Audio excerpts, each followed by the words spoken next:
What's cooking, guys? Welcome to my channel. In today's video, I'm going to be making the viral TikTok baked feta pasta that has been going around all over social media. As soon as I saw this recipe going around, I was like, I have to try it. It's my type of ingredients. It's my type of easy one pan, one dish kind of meal. It was created last year by a chef or a food blogger all the way in Finland, but it went viral this year in 2021. And I'm very glad I stumbled upon this recipe because I love these ingredients that we're going to be using today. Most of the ingredients you probably already have, maybe except for the feta. So stay tuned for the recipe. I'm going to be adjusting the recipe a little bit, just adding a couple of ingredients here or there that I wanted to add. Of course, you can adjust it to your liking. Subscribe to my channel to join me in my kitchen twice a week. And don't forget to like this video to show your support. And now let's get cooking.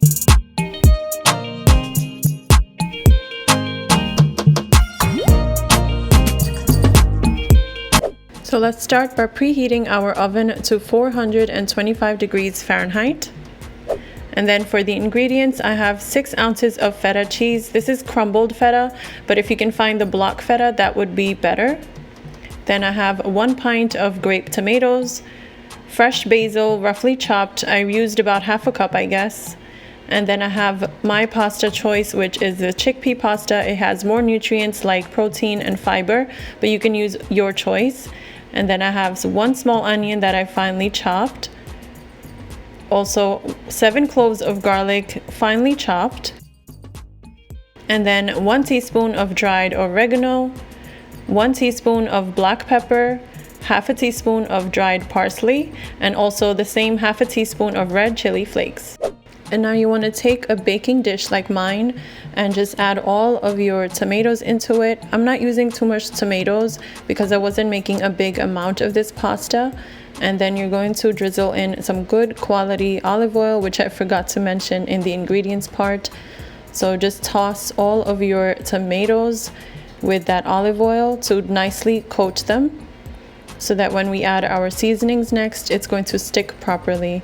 And then I have my dried parsley, some black pepper. I'm going to sprinkle in about half a teaspoon of black pepper. And then some dried oregano. Again, I'm just sprinkling in about half a teaspoon of the oregano. And then the optional add-in, which is onions. And then you can't miss the chopped garlic. And then I have some salt that I'm sprinkling in just to season the tomatoes and the onions. Over here, we're not going to add any salt to the feta part. And then you want to nicely toss everything together with the oil. And all of these ingredients were already smelling so good. Now I'm sprinkling in maybe half of the portion of the fresh basil. Guys, you have to use fresh basil for this dish. It's going to add such a beautiful aroma in your kitchen and also to the dish. It's just one of my favorite herbs to use in a lot of dishes, and in this one it's just perfect. And then move them to the side once they are tossed to make room for the star of the show, which is the feta.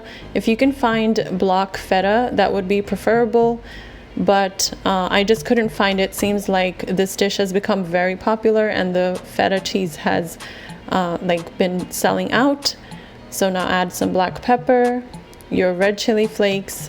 I'm also sprinkling them on to the tomatoes, and then the rest of the dried oregano and a little drizzle of olive oil just on the feta right now. And that looks so incredible, guys. And I'm just tossing the tomatoes one last time to mix in the red chili flakes, and this basically is done and ready to go in the oven. And then you want to put this dish in the oven at 425 degrees Fahrenheit for about 20 to 25 minutes till the tomatoes are tender and our feta has browned on the top. And I'm just making my spaghetti as per the instructions on the box while the tomatoes and the feta cook in the oven. So after 20 to 25 minutes in the oven, you want to take this out and just put it on your stove. And this is already looking so amazing. That feta has melted slightly but browned on the top, and then those tomatoes look so nice and juicy and tender. So this is done. And then you want to take the back of a fork and just gently press down or mash the tomatoes. And these tomatoes came out so juicy out of the oven. They were soft and tender. So you just want to mash them out so that they can release their juices. And once we add the pasta will absorb all of those tomato juices. It's just going to be so incredible. And this is such a nice, healthy dish, one pan dish that you can make during a busy weeknight. It's fresh ingredients that you probably already have, so this is a great option for a weeknight meal.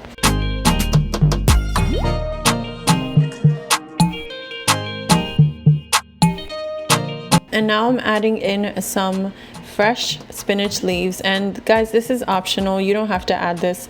I just wanted to add a little bit more nutrients and greens into this dish, but this is optional. You can use any type of other ingredients you want to add, or just completely leave it out. This is good on its own, but I just like adding a little bit of that fresh spinach flavor.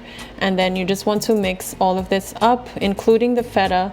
And the heat from the tomatoes and the feta and the steam is going to wilt our spinach, and it's just going to be so good. I can't wait to try this for you. So just mix everything up if you add the spinach or other ingredients of your choice. And I'm just taking the cooked pasta from my pot, and using tongs, I'm just removing some of it and adding it into the tomatoes, the feta, and the spinach. And the heat from the pasta is further going to wilt my spinach that I added. And then once your pasta is in, you're going to toss all of your ingredients together: the tomatoes, the spinach, the basil, the feta, the star of the show. And this smells so incredible from the fresh basil. So just mix everything up really well.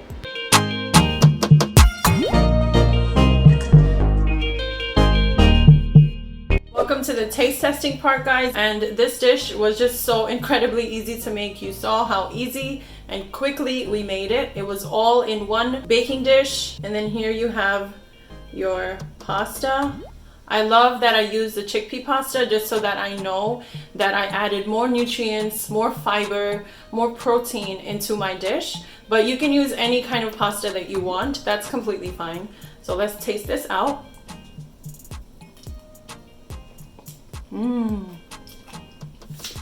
The pepper flakes and even the black pepper definitely gave it a nice little kick and nice extra flavor. Oh, this is very good. It's very simple flavors. This is really good. I saw another recipe where somebody used pan-seared or like grilled shrimp. Now, grilled shrimp would be great with this, or some pan-seared salmon, or some chicken, just to add, you know, protein to the side. But this is really good, and you get the saltiness from the feta, but not too much, because we didn't add too much extra salt in this dish. Let me know in the comments below if you've tried this recipe out, or if you're going to try it out after this video. So delicious. Definitely try it out, guys. That's it for today's video, guys. I hope you enjoyed my version of the baked feta pasta that has been going around, gone viral all over social media. If you enjoyed today's video, don't forget to like, comment, and share with your loved ones. And don't forget to subscribe so you can join me in my kitchen for the next video. Take care until then.